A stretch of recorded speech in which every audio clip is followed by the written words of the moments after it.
Hi, I'm Dr. David Targan, and welcome to BioBites. With rising fuel prices taking a toll on our daily lives, and with increasing concerns over the environmental impact of fossil fuels, we are all searching for answers to our fuel challenges. Advances in biotechnology are starting to help reduce our nation's dependence on foreign oil.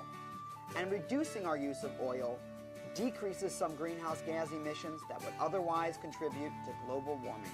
For years, biotechnology has led the way to develop and produce alternative biofuels like ethanol and biodiesel. Biofuels are transportation fuels made from biomass, plant material, or other sources of carbon from nature. Biofuels offer many benefits. They are renewable. This means we can regrow the source over and over again, unlike fossil fuels, which were created just once, over millions of years, and become depleted over time. Biofuels also can lower carbon emissions as compared to the combustion of old petroleum-based fuels. And many of these biofuels can provide new markets for farmers around the world.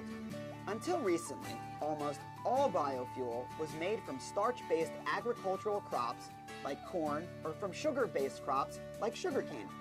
But researchers have now developed next-generation biofuels. These biofuels will be produced from many kinds of biomass or feedstocks such as wood chips, corn husks, switchgrass, and possibly even yard waste. These second-generation feedstocks are known as cellulosic biomass because they are made mostly of cellulose, the key ingredient in plant cell walls and the world's most abundant organic material. Breakthroughs and advances in biotechnology are also leading to the development of the first biorefineries. In the future, these biorefineries will convert cellulosic biomass into biofuels.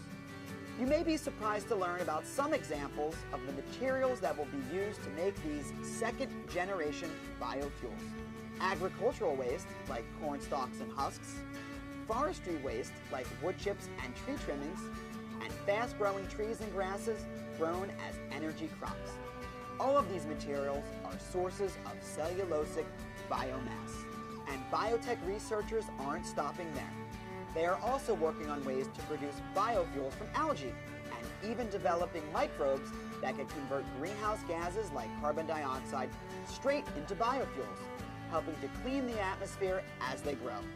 The potential impact of this technology is amazing, from the economic boost of having farmers grow crops for biorefineries to the added security of knowing that biofuels can be made right here at home.